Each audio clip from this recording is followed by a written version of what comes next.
मित्रों नमस्कार। शिखरवाणी यूट्यूब संस्करण में आपका स्वागत है। इसमें हम एक महत्वपूर्ण विषय की चीरफाड़ करते हैं। आज का हमारा विषय है विधानसभा चुनाव में विकास और जन कल्याण के विषयों के अलावा जय बीरू, श्याम छेनू जैसे किरदारों पर अधिक जोर क्यों। अब समीक्षा विस्तार से। लोकतंत्र में चुनाव का विशेष महत्व है और चुनाव में उठने वाले मुद्दों का भी अपने आप में विशेष महत्व है। यह स्वस्थ प्रतिस्पर्धा और लोकतंत्र के लिए सबसे महत्वपूर्ण पक्ष रहता है। इससे मतदाता को ये समझ में आता है कि किस राजनीतिक पार्टी की क्या योजना है और वह किस प्रकार से प्रदेश के विकास और जन कल्याण की योजनाओं को मूर्त रूप देना चाहते हैं। जो राजनीतिक दल सत्ता में है उसे जनता को बताना चाहिए, मतदाता को बताना चाहिए कि उसने अभी तक के अपने कार्यकाल में क्या किया और किस प्रकार से किया, आने वाले समय में वह क्या करना चाहता है, उसका आगे का विजन क्या है, ताकि मतदाता को ये लगे कि वह उस पार्टी को सरकार में निरंतर रख सके।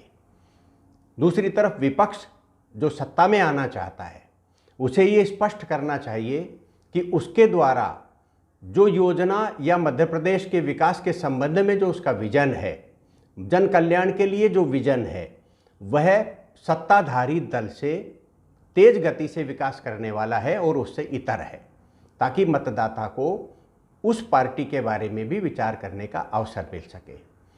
यही स्वस्थ प्रतिस्पर्धा है और भविष्य में लोकतंत्र के लिए महत्वपूर्ण पक्ष है। लेकिन मध्य प्रदेश की राजनीति में चुनाव प्रचार में कुछ अजीब सा हो रहा है। जब मध्य प्रदेश में प्रभारी के रूप में रणदीप सिंह सुरजेवाला आए, तब ये धारणा थी कि सुरजेवाला राजनीति में वाकपटु होने के साथ साथ विषय को रखते रखते फिसल जाने के आदी हैं। इसलिए वो कुछ न कुछ ऐसा मध्य प्रदेश की राजनीति के लिए या चुनाव व्यवस्था के लिए कर देंगे जो वो आमतौर से करते रहे हैं। रणदीप सिंह सुरजेवाला ने जिस तरीके से कमलनाथ और दिग्विजय सिंह को जय बीरू की जोड़ी के रूप में परिभाषित किया, उससे प्रदेश की राजनीति में जन कल्याण और विकास का जो एक ट्रेंड था वो लगभग बदल दिया। इसके बाद ये तय हुआ कि इस चर्चा हुई कि इस ट्रेंड की आवश्यकता क्यों आन पड़ी। तो ये स्वाभाविक था कि कांग्रेस ये जानती है कि शिवराज सिंह चौहान के 18 वर्ष के कार्यकाल की चर्चा यदि प्रारंभ कर दी जाएगी तो स्वाभाविक रूप से 15 महीने का कमलनाथ का कार्यकाल और 10 साल के दिग्विजय सिंह के कार्यकाल की तुलनात्मक चर्चा होगी। जब भी इन दोनों राजनेताओं के या पार्टियों की चर्चा होगी तुलनात्मक रूप से, तो निश्चित रूप से शिवराज सिंह चौहान के पास 18 साल का अधिक कार्यकाल और कांग्रेस के पास 10 साल दिग्विजय सिंह 1.5 साल का कमलनाथ जी का कार्यकाल, इससे तुलना करने में अधिक मुद्दे, अधिक योजनाएं शिवराज सिंह के खाते में चली जाएंगी और कांग्रेस वह चीज़ स्थापित नहीं कर पाएगी जो भाजपा कर सकती है। ऐसी स्थिति में रणदीप सुरजेवाला का ट्रेंड बदलने का एक राजनीतिक पैंतरा स्वाभाविक रूप से पनपता था। लेकिन यहाँ एक पक्ष और है। रणदीप सिंह सुरजेवाला यदि कोई ट्रेंड स्थापित करते हैं तो उनकी राजनीतिक बैकग्राउंड की चर्चा होना स्वाभाविक हो जाएगी। यानी कि कुरुक्षेत्र के उस मुद्दे की चर्चा होगी जब उन्होंने अपने ही प्रदेश के मतदाताओं को भाजपा को वोट देने के लिए राक्षस करार दे दिया था, यानी कि राक्षस की संज्ञा दे दी गई थी। और यही नहीं रुके, यहाँ आकर के फिसल गए वो। उन्होंने कहा कि मैं उन्हें श्राप देता हूँ। अब श्राप सामान्यतया वही व्यक्ति का फलीभूत होता है जिन्होंने लंबे समय तक तपस्या की हो, लेकिन तपस्या तो राजनीति में स्वाभाविक रूप से कोई करता नहीं है। ऐसी स्थिति में कोई श्राप के महत्व नहीं थे, लेकिन एक राजनीतिक विवाद पैदा करने की जो मनोवृत्ति सुरजेवाला साहब की है, वह मनोवृत्ति यहाँ दिखाई दे गई। अब भाजपा का नंबर था, उन्होंने इस मुद्दे को लपका और भाजपा अध्यक्ष विष्णुदत्त शर्मा यानी कि बीडी शर्मा ने पत्रकारों से बात करते हुए कह दिया कि जय और बीरू का मतलब केवल गब्बर सिंह को मारने वाले किरदार के रूप में नहीं है, वे प्रारंभिक रूप में तो घोषित चोर थे, यानी कि अपराधी प्रवृत्ति के लोग थे। और इन अपराधी प्रवृत्ति के लोगों का राजनीति में उपमाएं देने का क्रम यहाँ आकर के बढ़ता चला गया। कांग्रेस की तरफ से गब्बर, गब्बर का डाकू, डाकू की डकैती, इस प्रकार की बातें बढ़ती चली गई। थोड़े दिन बाद मुख्यमंत्री शिवराज सिंह चौहान की तरफ से भी एक नया स्टेटमेंट आ गया।